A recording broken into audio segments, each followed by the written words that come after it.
Oi gente, aqui é o Lucas e hoje eu vou mais uma vez responder a mais nova estrela do ateísmo da internet que vai falar pra gente como Deus foi mal por não deixar Adão e Eva comerem da maçã. A primeira coisa que chama a atenção é a escolha do fruto proibido, o conhecimento. Não foi uma árvore do crime, da violência ou da arrogância. Foi a árvore que dá conhecimento, a que abre os olhos, a que permite discernir o bem e o mal. Por que isso seria proibido? Por que um Deus justo impediria suas criaturas de saber a diferença entre o certo e o errado? Bom, aqui ela já começa com uma distorção básica. Ela diz que a árvore do conhecimento era do certo e do errado, sendo que o texto não fala nada de certo e errado. Vamos ver o texto lá.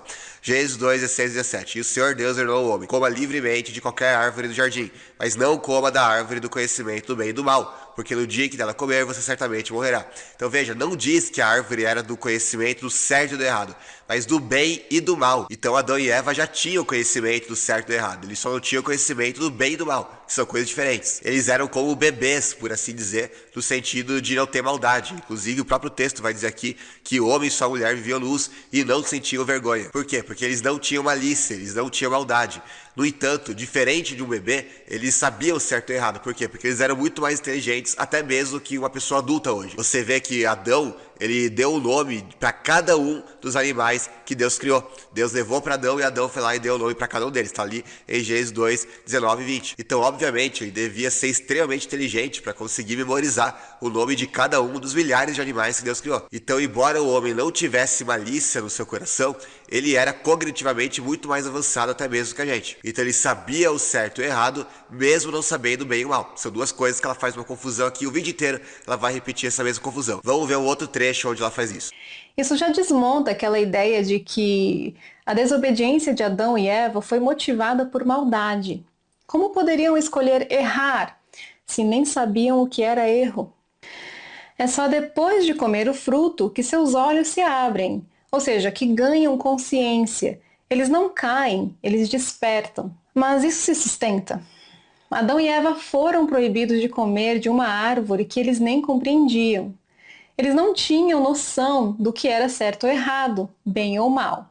Não tinham critérios morais, nem consciência plena, e mesmo assim foram punidos por uma escolha que só se tornou compreensível depois de feita. O engraçado é que nem os próprios Adão e Eva deram essa desculpa para Deus. Um culpou a mulher, a outra culpou a serpente, mas nenhum deles disse que eu não sabia o que estava fazendo, porque eu não sabia o que era certo e errado, então eu não sabia nem que isso daí era errado. Como, obviamente, qualquer um de nós teria feito se realmente eles não soubessem que era errado. Seria a primeira coisa que eles iriam dizer. Sempre que alguém é penalizado por alguma coisa que não sabia que era errado, a primeira coisa que a pessoa diz é, não sabia disso. Mas eles em momento nenhum reclamam disso. Por quê? Porque eles sabiam que aquilo era errado. Mas ela distorce o texto de tal forma que ela diz que Adão e Eva não sabiam que era errado comer o fruto proibido, mesmo Deus tendo dito que era errado. Como se eles fossem burros para não entender aquilo que Deus disse. E tudo isso por quê? Porque ela confunde bem e mal com certo e errado. Ela acha que as duas coisas são a mesma coisa, ou ela tenta enxertar o certo e errado no texto, sendo que eu já mostrei lá que não tá no texto. Mas é algo que ela quer a todo custo enxertar para dentro do texto. Porque você pode muito bem errar em coisas que não foram motivados por maldade, mas que mesmo assim você sabia que era errado. Por exemplo, você sabe que não pode dirigir acima de 50 por hora lá numa estrada qualquer.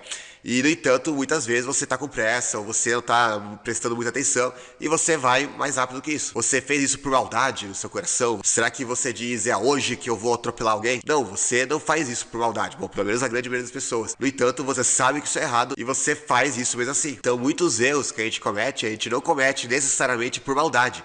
Não é uma questão de bem e mal. Uma pessoa não vai se tornar mais má por estar dirigindo aos 42 onde é para dirigir aos 40. No entanto, ela está errada mesmo assim e ela sabe que ela está errada. Então, da mesma forma, Adão e Eva sabiam que estavam errados ao comer o fruto proibido, mas eles não comeram motivados por uma maldade. Nesse ponto, alguém poderia argumentar, mas Lucas, se eles não foram motivados por maldade, então será que Deus não foi muito rigoroso em punir eles? Quer dizer, será que o erro deles não teve muita gravidade por não ter sido motivado por maldade, e na verdade é o contrário, porque justamente pelo fato deles não terem nenhuma maldade internamente para motivar eles a cometerem algum ato pecaminoso, que torna ainda mais grave o erro deles. Porque nós pecamos em grande parte porque nós temos uma natureza carnal, uma natureza que é voltada para o pecado. Agora, eles nem natureza pecaminosa tinham. Eles não tinham essa inclinação voltada para o pecado. Eles não tinham o mesmo tipo de tentação que nós hoje sofremos. E mesmo assim, eles escolheram pecar. Por isso que o pecado deles foi ainda mais grave do que o pecado que nós cometemos hoje. Então essa de que eles não tinham consciência do que estavam fazendo e nem sabiam o que era certo e errado é pura distorção do texto que ela faz aqui. Agora é uma parte muito divertida onde ela vai defender a serpente. Dá uma olhada. Ela é apenas astuta e fala verdades. Ela não mente em momento algum. Eva realmente não morre ao comer o fruto. E os olhos deles realmente se abrem. É isso mesmo, pessoal. Ela tá literalmente defendendo a serpente do jardim. Pra você ver até que ponto que os ateus descem na hora de atacar a Bíblia, né? Vale tudo, realmente. Até mesmo defender. Cara, é a primeira vez que eu vejo isso, alguém defender a serpente do jardim. É uma coisa inacreditável. É uma criatividade sem fim mesmo. Mas enfim, vamos ver o texto aqui. O texto não... Olha que interessante. O texto não diz, a serpente não diz que vocês certamente não morrerão hoje.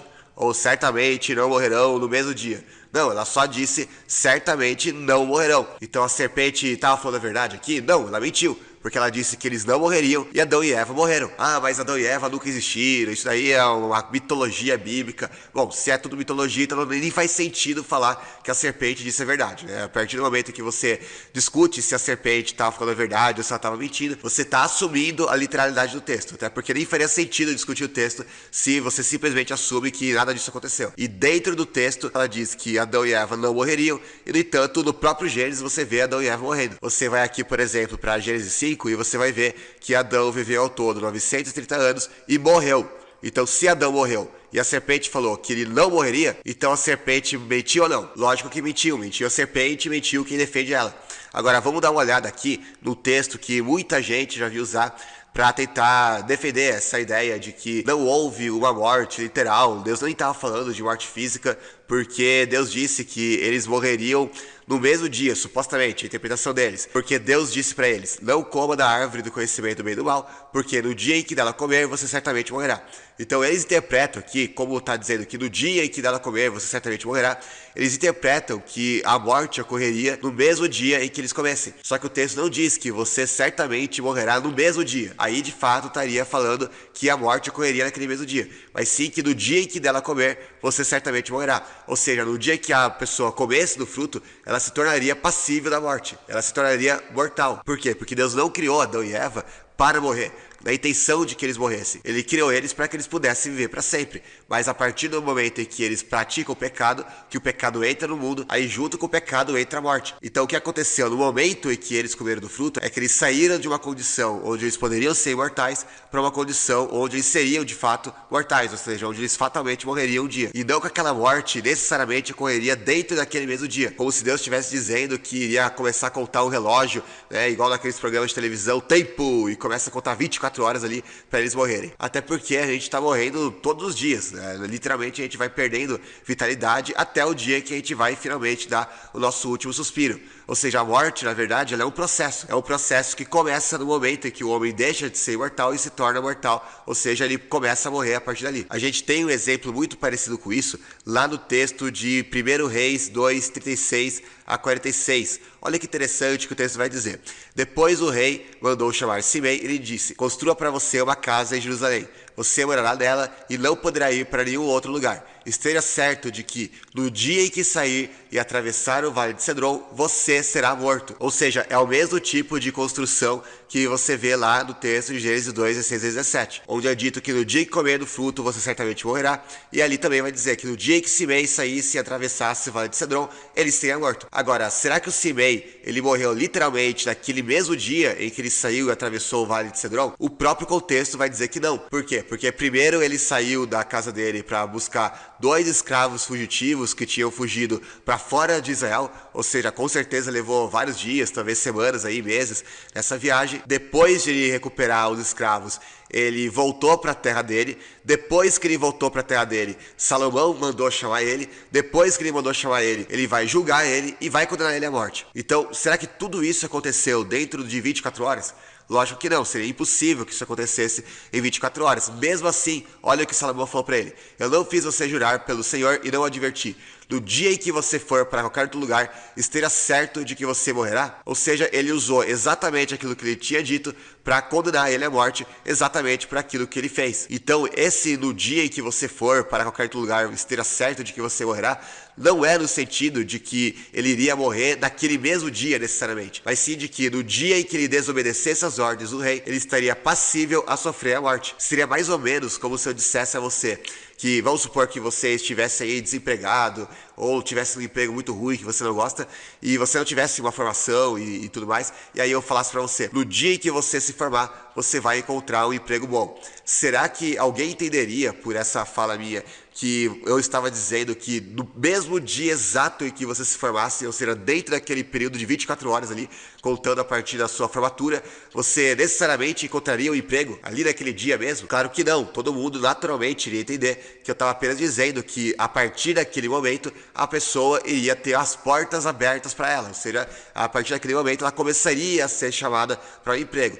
Poderia ser aquele dia? Até poderia, mas seria difícil, né? Mas poderia. Agora, poderia se cumprir depois de dias, semanas, meses, até anos. Mas o ponto todo é que o no dia ali tá para enfatizar o início do processo e não o final do processo. Ou seja, a partir daquele dia, o processo teria início e não que a partir daquele dia o processo chegaria ao fim. Se a ênfase estivesse no final do processo, o texto diria que se você comer do fruto, certamente morrerá no mesmo dia. Mas não é isso que o texto diz. O texto diz que no dia que comer, certamente morreria. Inclusive no hebraico, se você for ver, tem uma coisa muito interessante que vai estar lá: morrendo morrereis. Ele vai repetir a palavra morte 2 vezes, né? Mot tamut. É como se Deus estivesse dizendo que quando você morrer lá no final da sua vida, então isso que eu disse para você, que no dia em que comer, certamente morrereis, isso aí vai se concretizar. Então Deus não estava dizendo que eles necessariamente morreriam naquele mesmo dia, mas sim que a partir daquele dia o processo de morte teria início, o qual iria se concretizar no final da vida deles. Então nem Deus mentiu quando falou com eles, muito menos a serpente disse a verdade quando falou que certamente não morrereis. E se você gostou desse vídeo, não se esqueça de deixar o like para me motivar a fazer mais vídeos como esse. Não se esqueça também que no primeiro comentário fixado do vídeo vai estar o link do meu grupo fechado do WhatsApp para você ser notificado sempre que eu vier um novo vídeo, live, artigo sobre esse tema, sobre qualquer outro. E compartilha o vídeo com a galera para fazer esse vídeo chegar mais longe. Se inscreva no canal se não for inscrito ainda, ativa as notificações e deixa o seu comentário no vídeo para aumentar o engajamento e hype o vídeo se essa opção aparecer para você. Então é isso, pessoal. Um grande abraço, valeu e falou!